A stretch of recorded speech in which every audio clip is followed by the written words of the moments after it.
유다와 그의 형제들이 요셉의 집에 이르니 요셉이 아직 그곳에 있는지라 그의 앞에서 땅에 엎드리니 요셉이 그들에게 이르되 너희가 어찌하여 이런 일을 행하였느냐? 나 같은 사람이 점을 잘 치는 줄을 너희는 알지 못하였느냐? 유다가 말하되 우리가 내 주께 무슨 말을 하오리이까? 무슨 설명을 하오리이까? 우리가 어떻게 우리의 정직함을 나타내리이까? 하나님이 종들의 죄악을 찾아내셨으니 우리와 이 잔이 발견된 자가 다 내 주의 노예가 되겠나이다. 내가 결코 그리하지 아니하리라. 잔이 그 손에서 발견된 자만 내 종이 되고 너희는 평안히 너희 아버지께로 돌아 올라갈 것이니라. 유다가 그에게 가까이 가서 이르되 내 주여, 원하건대 당신의 종에게 내 주의 귀에 한 말씀을 아뢰게 하소서. 주의 종에게 노하지 마소서. 주는 바로와 같으심이니이다. 이전에 내 주께서 종들에게 물으시되 너희는 아버지가 있느냐 아우가 있느냐 하시기에 우리가 내 주께 아뢰되 우리에게 아버지가 있으니 노인이요 또 그가 노년에 얻은 아들 청년이 있으니 그의 형은 죽고 그의 어머니가 남긴 것은 그뿐이므로 그의 아버지가 그를 사랑하나이다 하였더니 주께서 또 종들에게 이르시되 그를 내게로 데리고 내려와서 내가 그를 보게 하라 하시기로 우리가 내 주께 말씀드리기를 그 아이는 그의 아버지를 떠나지 못할지니 떠나면 그의 아버지가 죽겠나이다. 주께서 또 주의 종들에게 말씀하시되 너희 막내 아우가 너희와 함께 내려오지 아니하면 너희가 다시 내 얼굴을 보지 못하리라 하시기로 우리가 주의 종 우리 아버지에게로 도로 올라가서 내 주의 말씀을 그에게 아뢰었나이다. 그 후에 우리 아버지가 다시 가서 곡물을 조금 사오라 하시기로 우리가 이르되 우리가 내려갈 수 없나이다. 우리 막내 아우가 함께 가면 내려가려니와 막내 아우가 우리와 함께 가지 아니하면 그 사람의 얼굴을 볼 수 없음이니이다. 주의 종 우리 아버지가 우리에게 이르되 너희도 알거니와 내 아내가 내게 두 아들을 낳았으나 하나는 내게서 나갔으므로 내가 말하기를 틀림없이 찢겨 죽었다 하고 내가 지금까지 그를 보지 못하거늘 너희가 이 아이도 내게서 데려가려 하니 만일 재해가 그 몸에 미치면 나의 흰머리를 슬퍼하며 스올로 내려가게 하리라 하니 아버지의 생명과 아이의 생명이 서로 하나로 묶여 있거늘 이제 내가 주의 종 우리 아버지에게 돌아갈 때에 아이가 우리와 함께 가지 아니하면 아버지가 아이의 없음을 보고 죽으리니 이같이 되면 종들이 주의 종 우리 아버지가 흰머리로 슬퍼하며 스올로 내려가게 함이니이다. 주의 종이 내 아버지에게 아이를 담보하기를 내가 이를 아버지께로 데리고 돌아오지 아니하면 영영히 아버지께 죄짐을 지리이다 하였사오니 이제 주의 종으로 그 아이를 대신하여 머물러 있어 내 주의 종이 되게 하시고 그 아이는 그의 형제들과 함께 올려보내소서. 그 아이가 나와 함께 가지 아니하면 내가 어찌 내 아버지에게로 올라갈 수 있으리까? 두렵건대 재해가 내 아버지에게 미침을 보리이다. 안녕하세요. 그스가족 여러분, 매일 말씀의 김유찬입니다. 창세기 44장 14절부터 34절까지의 본문을 보고 있습니다. 요셉과 그 형제들 간의 어떤 씨름이라고 할까요? 그런 이야기들이 계속되고 있죠. 어제 본문까지 이야기들을 우리가 보면은 우리가 잘 아는 것처럼 베냐민의 짐에 요셉이 이 물건을 숨겨놓고 베냐민을 도둑으로 몰아붙이게 되는 그런 일들을 하게 되죠. 그런데 우리가 이 요셉의 일, 요셉의 어떤 전략이라고 해야 되나요? 계략이라 해야 되나요? 모르겠지만 이 일들을 통해서 우리는 하나님의 회복을 볼 수가 있습니다. 여러분, 20년 정도 전에 이 야곱의 아들들, 요셉의 형제들은 매우 어렸고 시기가 가득하고 경쟁이 가득한 야곱의 편애와 이 요셉을 향한 무분별한 편애로 인하여서 깨질 대로 깨어진 이런 이 괴물들이 가득한 그런 가정이었죠. 그런데 이 요셉이 없어지는 이 사건들을 통해서 야곱과 그의 형제들인 가정은 매우 어렵고 고난의 시간을 살고 되었고, 급기야는 이 라헬, 야곱이 가장 사랑했던 아내였던 이 라헬이 베냐민을 낳다가 죽게 됩니다. 이것을 통해 야곱은 더 힘들게 더 이 베냐민을 사랑하고 거의 뭐 끼고 이렇게 지냅니다. 야곱은 혹시 이 요셉을 형들에게 팔리기 전의 상황인 세겜으로 보내는 것을 후회했을지도 모릅니다. 그러던 과정 가운데 이 야곱의 아들들이 요셉의 부름을 받아 다시 야곱에게 와서 베냐민을 데려가야 합니다 라고 했을 때 그 야곱의 심정은 정말로 불안했을 것입니다. 왜 우리 자라보고 놀란 가슴 소뚜껑 보고 놀란다고. 이 야곱과 이 요셉의 형제들은 시간이 지나면 지날수록 20년 전 이 요셉이 자기 아들을 잃어버린 기억, 또 형제들에게 있어서는 자기의 형제 막내 동생을 버려버린, 죽여버린 그런 기억이 새록새록 생각났을지도 모르겠습니다. 그러면서 형들은 점점 더 하나님을 찾았을 것입니다. 하나님, 이게 무슨 일입니까? 주님, 이게 도대체 무슨 일입니까? 라고 하나님을 찾았는지도 모르겠습니다. 아버지 야곱에게는 요셉의 죽음과도 같은 일, 또 형들에게는 그의 20년 전에 비극적이었던 그들의 돌이킬 수 없는 실수를 기억나게 하는 이 두려운 하나님의 손길이 느껴진 것 같습니다. 그러던 중에 이 유다가 요셉에게 변론을 하게 되는 내용이 오늘인데요. 14절 한번 보겠습니다. 유다와 그의 형제들이 요셉의 집에 이르니 요셉이 아직 거기에 있었다 이렇게 나오게 되죠. 여러분, 마치 요셉은 이것을 다 알았다는 것처럼 말합니다. 뭐라고 말하죠? 15절에 너희가 어찌하여 이랬냐 라고 하면서 점점 그들을 코너로 몰아가는 것을 보게 됩니다. 여러분, 16절부터요 이 유다의 변론, 유다의 호소가 나오는데 히브리인들에게 이 유다의 호소가 매우 유명한 이 시 혹은 산문이라고 합니다. 내용은 우리가 잘 아는 것처럼 우리가 금방 공동체 성경 읽기를 봤던 것처럼 이 얼마나 아버지였던 야곱이 이 요셉을 잃고 나서 슬픔으로 인하여 베냐민을 잃고 싶지 않아 하는지, 또 그가 대신하여 죽기를 원하는지, 이거에 대한 뜨거운 형제 우애를 알게 됩니다. 유다는 여기서 요셉을 종으로 팔았던 인물이었죠. 여러분, 유다가 누굽니까? 루벤이 없는 틈을 타. 루벤이 어떻게 했죠? 20년 전에 요셉을 팔면 안 된다라고 막 막았던 인물인데, 루벤이 없는 틈을 타서 미디안 상인들에게 동생을 팔아먹는데 앞장섰던 인물이죠.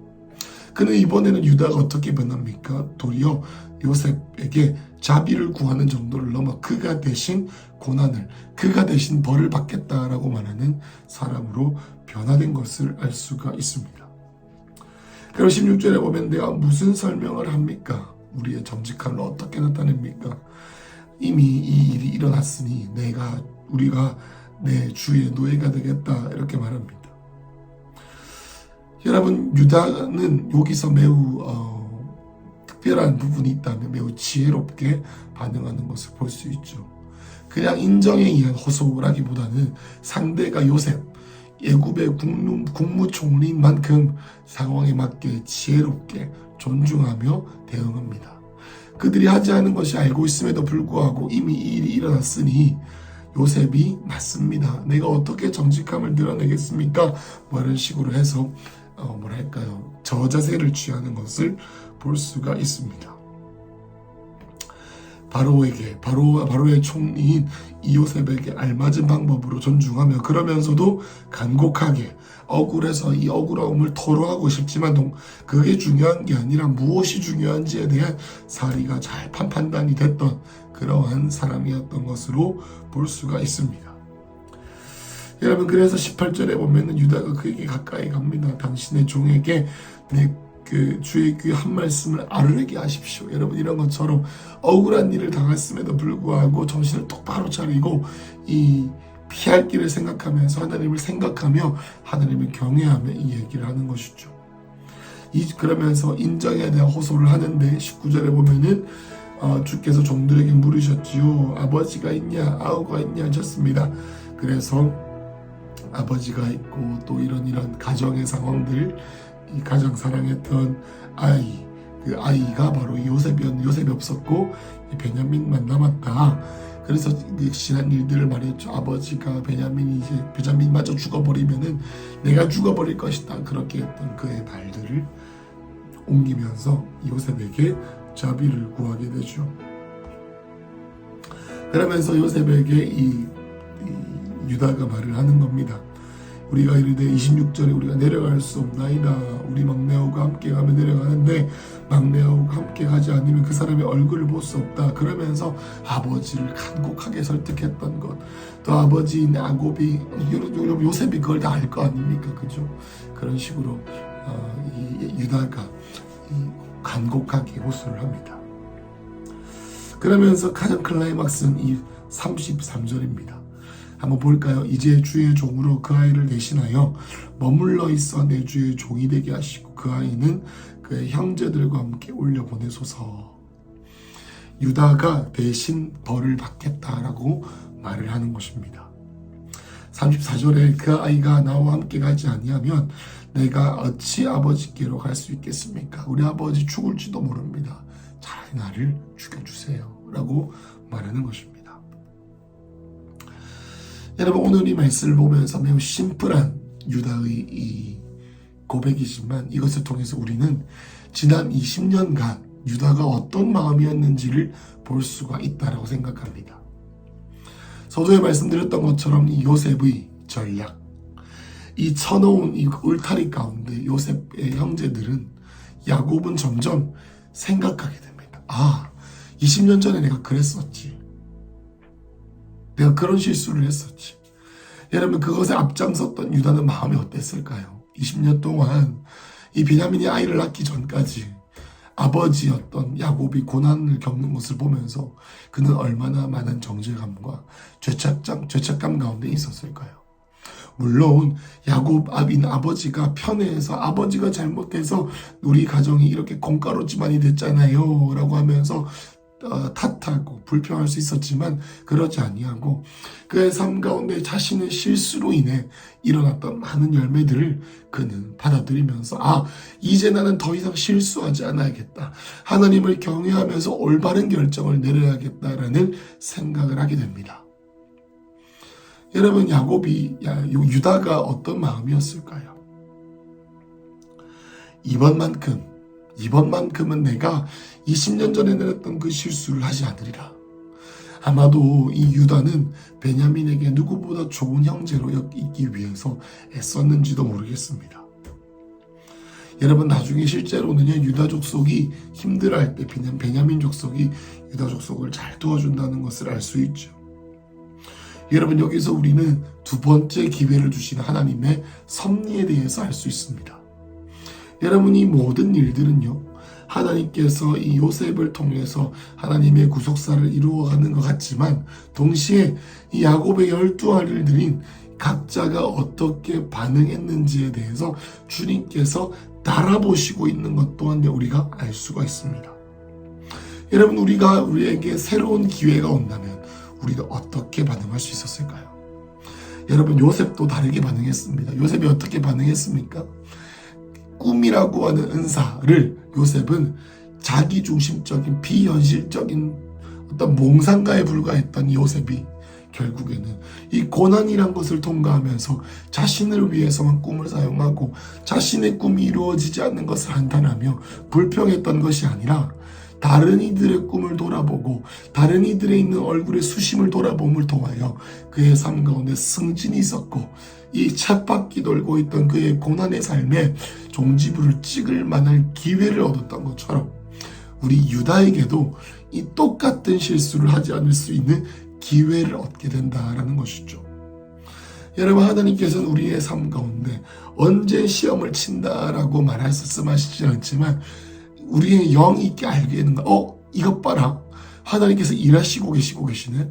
겉으로 보기에는 고난 같지만 내가 잘 반응해야겠네 라고 하는 감각들이 있다는 것이죠. 마치 20년에서 전의 상황과 지금의 상황이 데자뷰 되면서 이제는 내가 잘 반응해야겠다라고 하는 깨달음이 왔던 것이죠.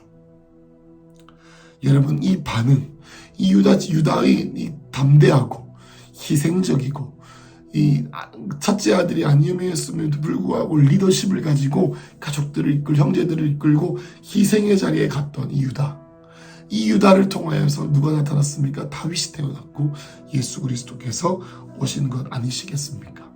여러분, 유다 지파가 이 지파를 통해서 예수님이 태어나신 것 물론 하나님께서 결정하셨겠지만 그 과정 가운데 유다라는 이 사람이 하나님 앞에 이 하나님의 고난의 섭리, 우리가 했던 잘못들이 열매를 맺어가는 과정 중에서 다르게 반응하는 것을 통하여서 이 저주를 끊어냈다는 것을 우리는 꼭 기억해야 합니다. 여러분, 우리의 삶 가운데 어떠한 쳇바퀴가 여러분의 삶에 있습니까? 여러분, 우리가 치유축사학교를 통해서 우리가 계속 배웠던 것은 뭐냐면 사단은 죽이고 빼앗고 멸망시키는데 무엇을 통해서 멸망시킵니까? 우리의 삶의 패턴을 통해서 우리를 죽인다라고 나와 있었습니다. 그냥 잘못된 악몽을 꾼다든지 귀신이 나타난다든지 뭐 이렇게 될 수도 있지만 중요한 것은 뭡니까? 죽이고 빼앗고 멸망시키는 삶의 습관적인 악한 씨앗들, 가정의 잘못된 문화의 씨앗들. 그래서 내가 계속 그 문화권 안에 있다 보니 잘못 반응하고 불평하고 하나님의 진리가 아닌 것을 선택하는 그것들이 쌓여서 삶이 저주가 되는 것인 거 아니겠습니까? 그죠? 여러분, 이것을 통해서 우리는 요셉의 이야기에만 집중할 뿐만 아니라 또 유다의 선택, 유다의 결정들을 보면서 우리도 생각해야 될 것은 하나님, 내 삶 가운데 새로운 기회를 주실 때에 내가 다르게 반응하게 하여 주시옵소서. 거룩함으로 반응하게 하여 주시옵소서. 하나님, 사랑으로 반응하게 하여 주십시오. 넓은 마음으로 반응하게 하여 주십시오. 죄를 피 흘리기까지 싸우는 마음으로 반응하게 하시고 재정을 내 마음대로 쓰지 않는 그 유혹에서부터 나를 지키는 반응을 하게 하십시오 라고 이와 같이 다양한 방식으로 우리가 주님께 반응할 때에 하나님께서 우리에게 새 힘을 주실 것을 믿습니다. 그래서요, 하나님께 간절하게 지혜롭고 구할 때 오늘 하루 하나님, 요 유다에게 새로운 기회를 주셨던 것처럼 바라옵기는 주여, 내 삶 가운데 죽이고 빼앗고 멸망시키는 그 모든 나의 인간적이고 혈기 부리는 육적인 생각에서 비롯된 반응들이 오늘 끊어지고 주님의 새 일이 시작되는 하루가 될 수 있게 해달라고 기도하심으로 오늘 하루를 시작하시기를 축복합니다. 기도하겠습니다. 하나님, 요셉이 야곱의 아들들에게 주었던 시험처럼 하나님, 그것이 사실은 유다에게 두 번째 기회였습니다.